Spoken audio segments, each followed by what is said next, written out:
Today's live mics. Up.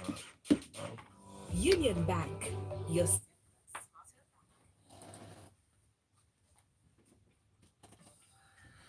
Good morning, ladies and gentlemen. Thank you for joining us on this Friday morning. It's the 22nd of October 2021. Welcome to Freshly Pressed 981. Freshly Pressed is a segment where we'll go through the newspaper stories for today, the most topical issues being discussed on our dailies. We're going through Guardian, we'll be going through New Telegraph, stories touching in Premium Times, The Punch, and Vanguard. And to share the detailed analysis on these stories, we have Waji Jiboda, the corporate MC. Good morning, sir. Good morning, Valentine. Good morning, Tunde. And good morning, Lagos. Welcome. Thank you. Good to see you. Hey, Tunde, good morning.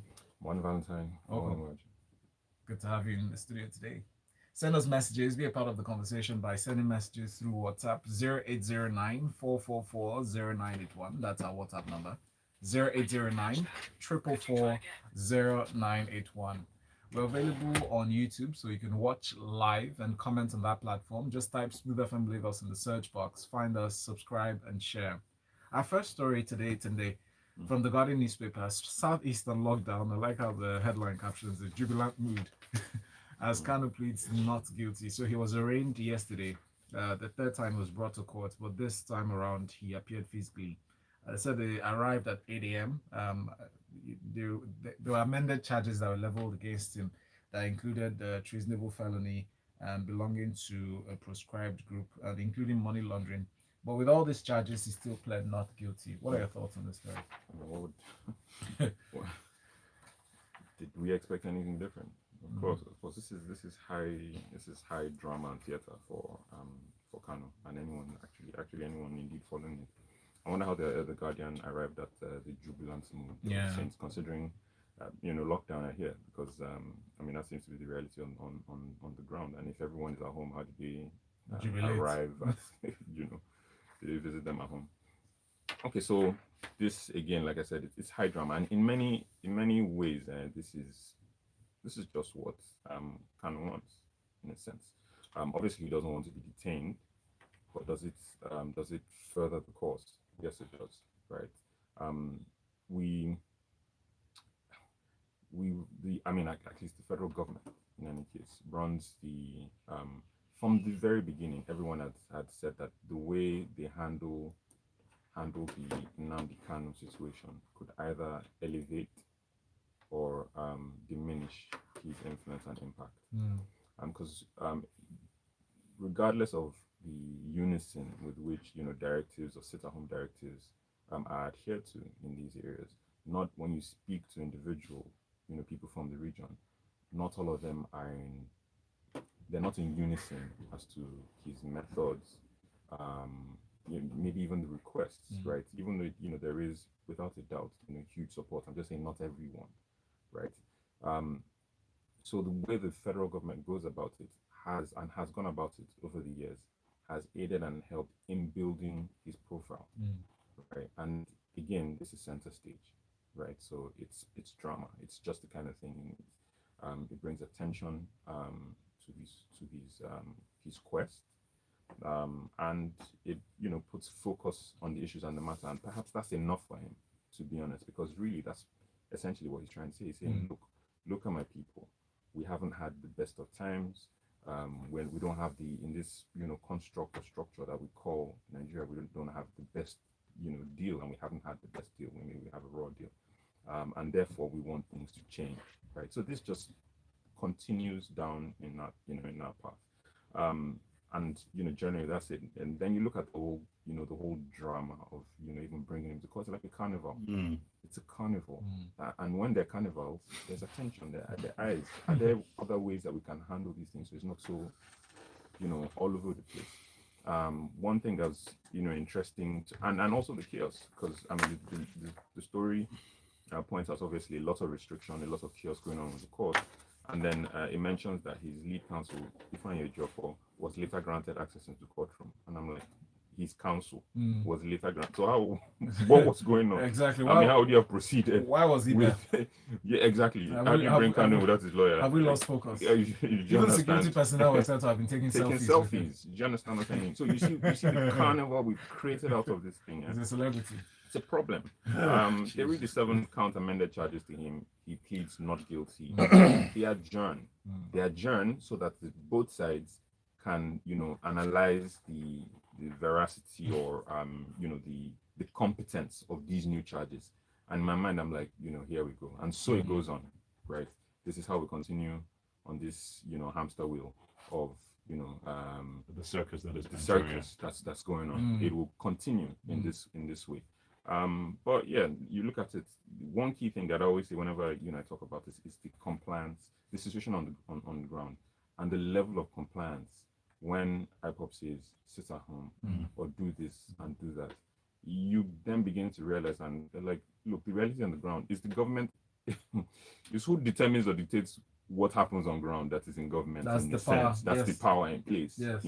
So that really is food for thought for the government. And the group is still calling for the unconditional release. Yes, of exactly. their principal. Right. Yeah. So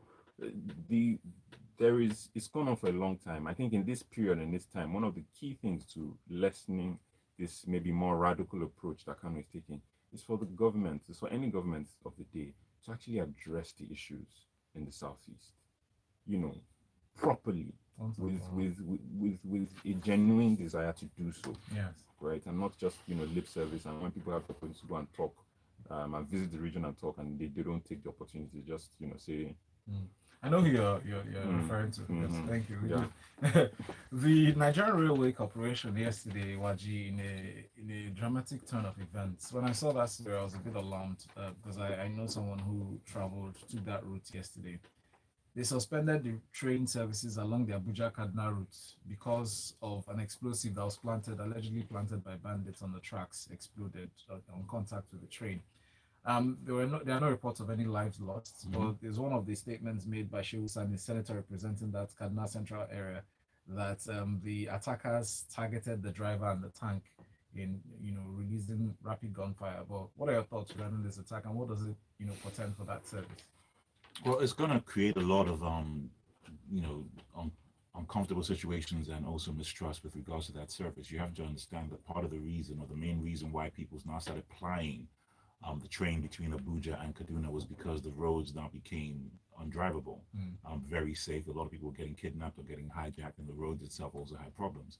So people now had to actually make that transition towards the train because there's a lot of commercial activity between excuse me, between Abuja and Kaduna. So the question is, what is the objective of the individuals that are sabotaging this rail system? And if there was no armed robbery attempt or any attempt on lives, you have to just leave it to your imagination that this is intentional to create some kind of chaos, because chaos is a ladder that people now elevate themselves. When you make a country like Nigeria ungovernable, when you make it very insecure, you create a heightened sense of anxiety.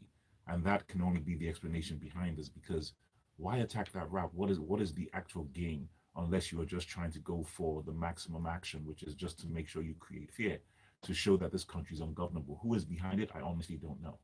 But the people in government now have a serious conversation, because how do you now, from a security point of view, patrol all that mileage between Abuja and Kaduna? It's almost impossible with a high-speed moving vehicle such as a train, a locomotive such as a train. So how do you do that?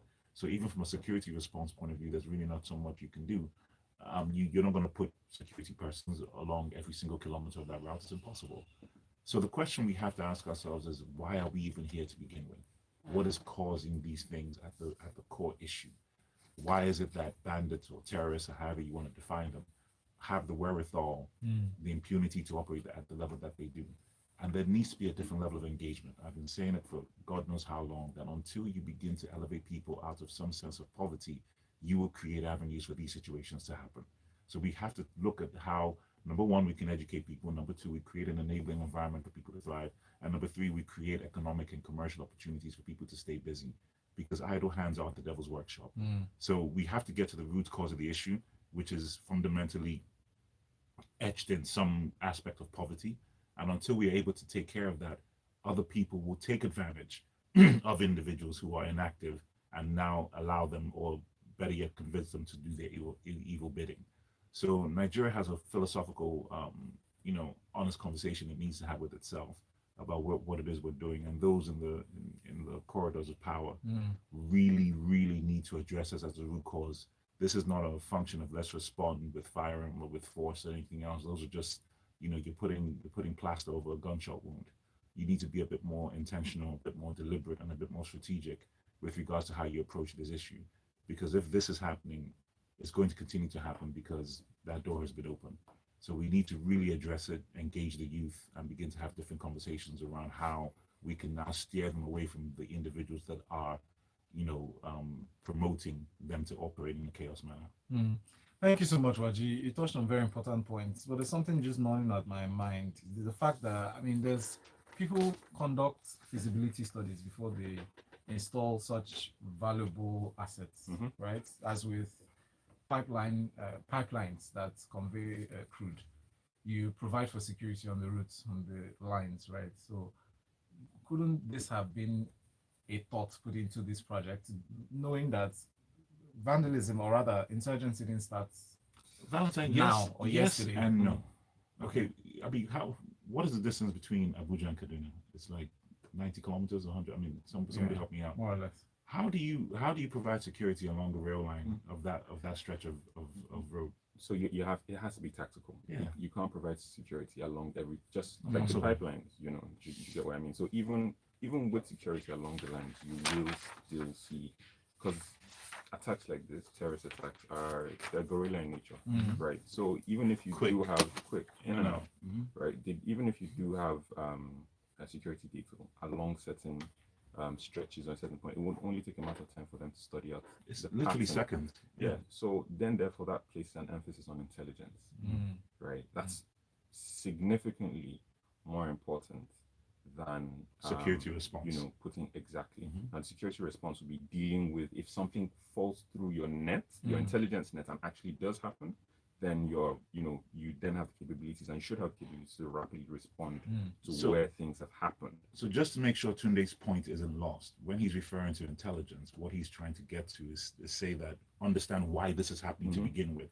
What chatter are you receiving? How are you now? Who are the bad actors? How you are now engaging? People that can snitch, people that can corroborate with you and give you information to let you know.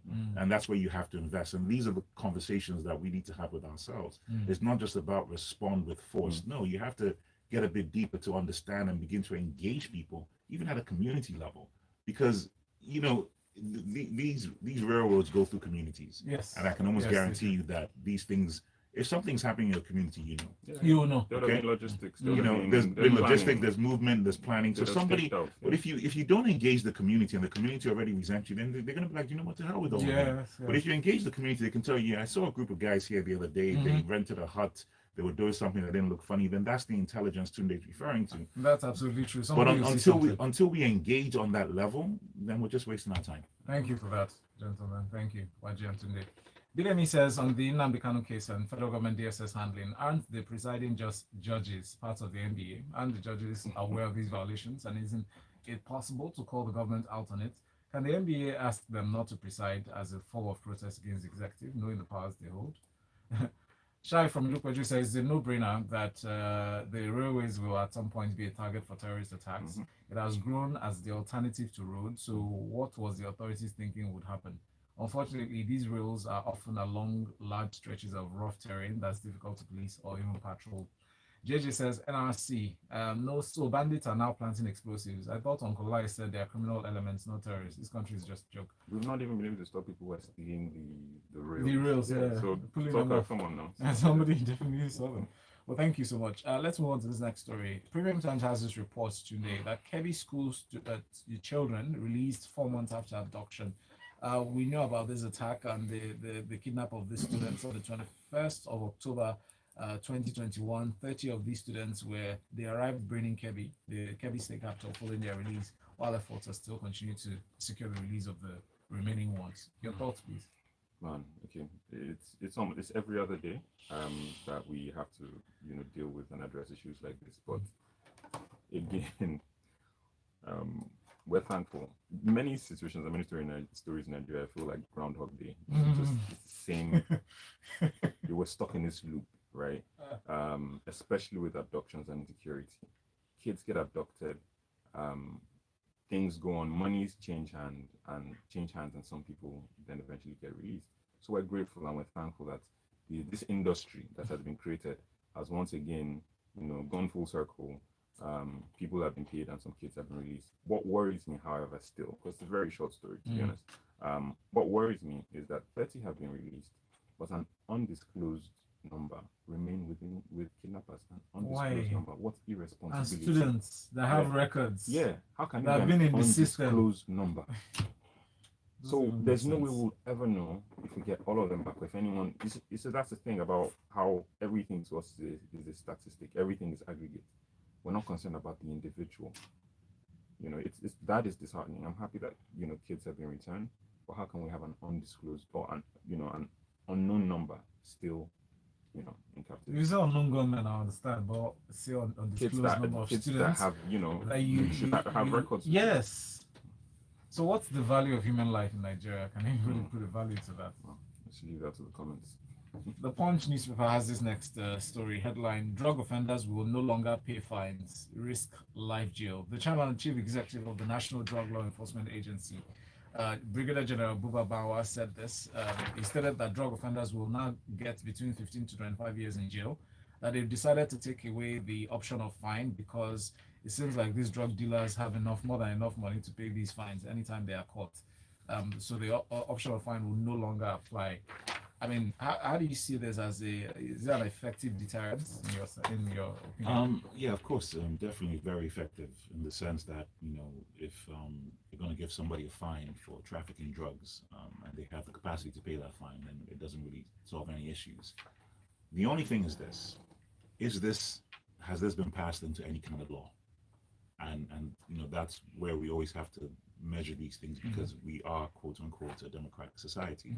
So for the NDLEA chairman, chief executive, to be coming out and making that statement, is it backed by some legislation that has indicated that you can forgo the fine and just focus on jail terms? Not yet. What do you mean not yet? Because they said they forwarded it, the revision, they forwarded it to the National Assembly for consideration. Okay, so why is he making a declarative statement with absolution? Because we like announcements. Yeah, but that's where we have to be responsible because, a troublemaker of a lawyer can actually hold you to book and use that to counter sue in a situation where you now indict their client. And this is where we have to be careful. We still operate in a manner where we have laws that we have to obey. So I appreciate the spirit of it, because under no circumstances should we tolerate drug trafficking. I'm not even down for that in any capacity, but we should at least still give everybody their day in court. And if it is argued, if the law permits you to either pay a fine or you do jail term, that is what the law permits you to do, in the absence of which you have to change that law before you can now begin to make these declarations. Let's not make the declarations ahead of the law being changed. Yeah. That's all. I also have an issue, sorry, today, just to add to what you please hold that thought. Over 9,355 offenders have been arrested. Do you have capacity in the Correctional Service or Prison Service? Because he's saying they are relating with them to see how this will work. You're fine. Well, I'm not. Listen, if indeed you have been caught and charged for criminal activities such as drug trafficking, then I have no remorse for what happens to you after that. I don't. My whole issue is just his statement about you would no longer pay fines, you will now do jail time. My whole thing is, as long as it's backed by law that our legislators have passed, and I don't have a single issue with that. But if it's not backed by any kind of legal situation, then it's just rhetoric. That's it. But the point I wanted to highlight is, drug offenders is very broad, right? So, I mean, we need to be specific. If we're talking about trafficking, and trafficking in, narcotics, 100%, I'm with you 100%. But you cannot catch someone on the streets smoking a joint with one with one joint. Yeah, and then you prescribe life in jail. Yeah, okay, so they've said drug producers and traffickers. So I'm guessing that's being specific. So let's hope.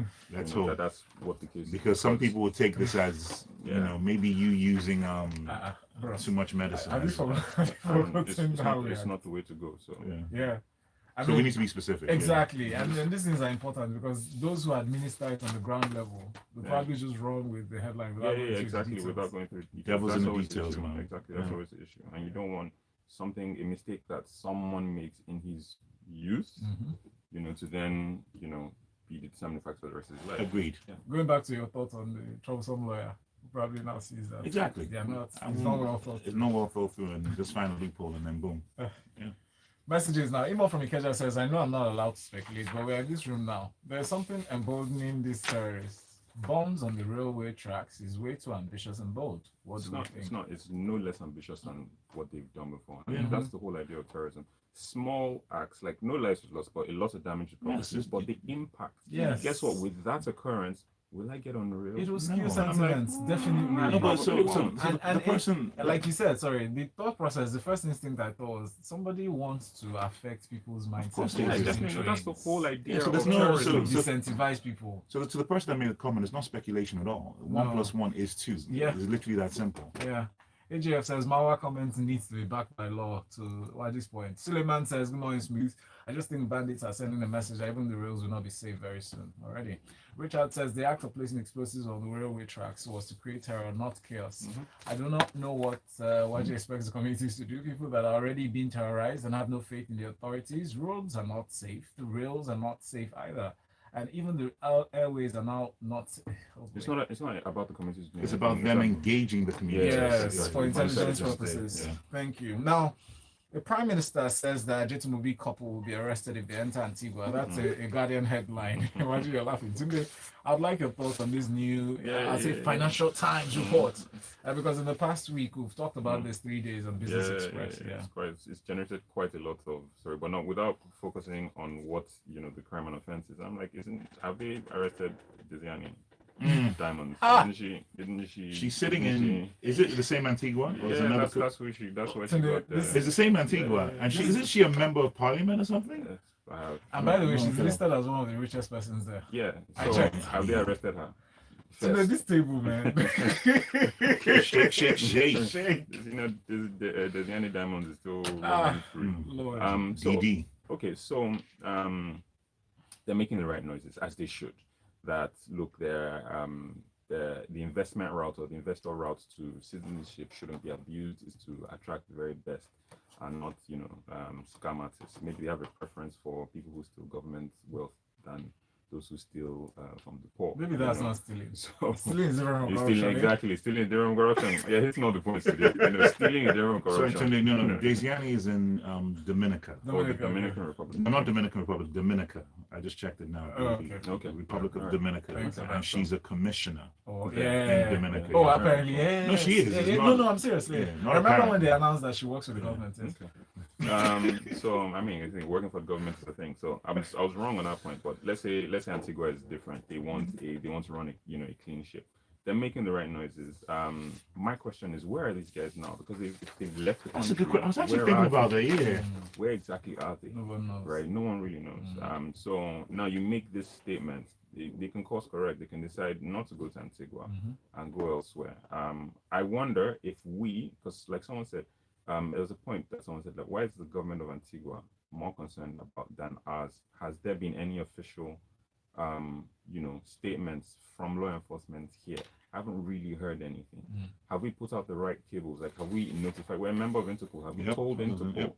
So as these guys travel to wherever it is that they're traveling to, they can be apprehended. But if we don't do that, then obviously they will find safe haven, in maybe they end up in Dominica. They call Disney up and say, how do you do we're it? here. Your people. So that investment that you're supporting, trying to destroy for the government. Diplomatic immunity. You feel me? Yeah.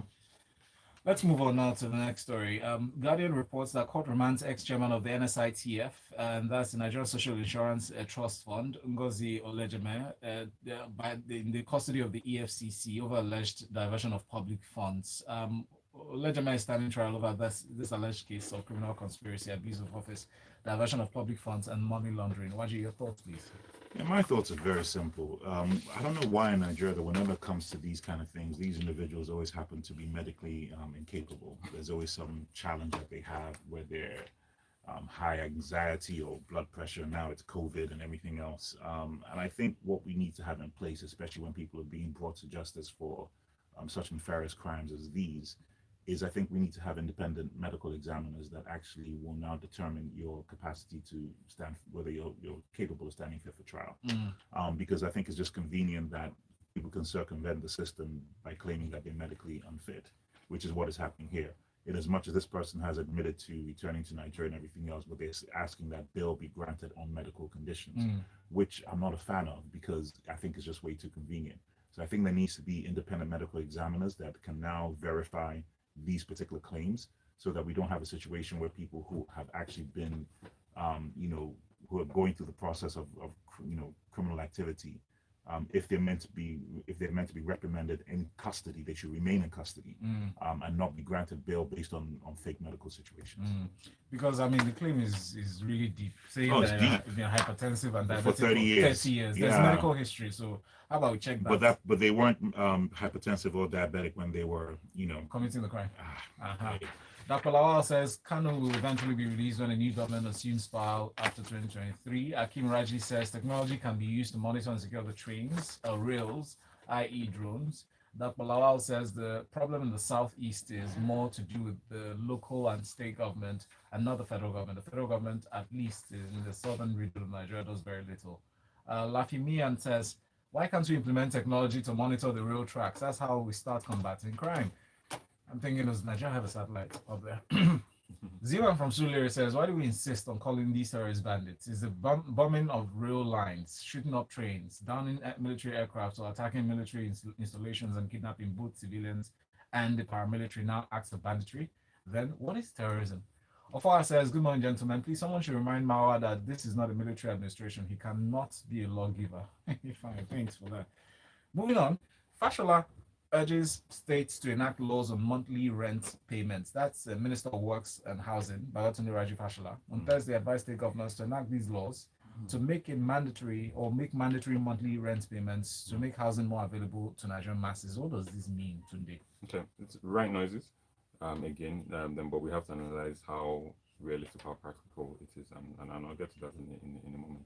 When he was governor of Lagos, he was very big on, and he enacted laws to say that homeowners and landlords shouldn't take more than 1 year rent. It was adhered to for a period. Yeah. But no longer after people have lapsed to their old ways. And people asking for 2 years rent and so on and so forth. He's right. Monthly, being able to pay on a monthly basis will help large sections of the middle class, if we still even have a middle class, to be honest, right? But it will help. Now, but here's the thing, why it's noises. How do governments impact house rent and the rules and the practices? The government needs to be the largest landlord, in a sense, the largest provider of housing. Either units for people to buy to become homeowners or rent. Look at the UK. Look at most of Europe. I'm not really certain about the US, but I won't be surprised if large swaths of that. So certain states, New York, New Jersey, certain states. The government provides housing. If you look at those markets, the government is the largest provider of housing. Thereby, they're able to implement policy, right? So if they're the largest provider of housing, and they said you pay on a monthly basis, it's all about competition. Private homeowners will align, knowing that the practice is if you ask for more than a month, no one is going to pay, and that's just how. And also the standard, and also the standard and quality of the housing as well, because you just price yourself out of the market. Exactly. So that's how to influence it. So the policy. So yes, he's right, but it's nice saying that they should enact laws, but as a Minister of Works and Housing, how is he going to, one way he can impact this is what's the plan for building housing and providing housing and making housing is available. Thank you so much, Junior, for that. Let's take a few messages now. This one here says, that's in closing, right? But this one here says, Dapo from Ojuelegba, the whole scenario at Nnamdi Kanu's trial yesterday looked like one crowded jamboree. Delivering justice is in such an atmosphere indirectly preempts the feeling of a kangaroo court. Let's just hope that clarity of focus can be served. Ike from Iba says, Gentlemen, I'm thinking there's a link between the first and the second story. The latter perpetrated to dampen the carnival, and a mass kidnap also happened somewhere along Edo State on Wednesday morning. Just thinking, interesting. Yinka says, Tunde, I beg, what is joint? Asking for someone. Laugh, laugh, laugh. It's an intersection in the road where 2 points join. Apparently, Yinka says if Antigua likes, let them arrest a celebrity couple. If they like, let them elect them into parliament. My own is we need a full list of these irresponsible investors, especially the religious ones, if any, because that's enough ground to ensure churches and mosques pay taxes. Okay, thank you. I'm afraid that's where we'll draw the curtains on today's conversation. I actually wanted to just highlight what you do. That's what I asked. Yeah. I'll especially thank you. What I do, I am the corporate MC. Yes. Corporate MC, and it's not just a brand name, it's what he does, right? You see videos of him, making speeches and giving talks and being invited to MC corporate events on his social media. Is that the corporate MC? Corporate is with a K on social media. Tunde Okufi. Yeah, I'm a payment technology and business development enthusiast. I'm professional. Yeah. There you have it. Ogas at the top. So I want you to, interact with them. Tunde is at Big Coffs on social media. Big Coffs, Coff with a K, right? Yeah. So follow them, please, and engage in the conversation by extension. Use the hashtag FreshlyPressed981. I'm Valentine Ohu. Union Bank, your simplest. Somebody asking what we do? Was someone asking what we do? It was just Wow. There's this time like Have you been early years vaccinated? when we would do the show. I think it was Mazino then.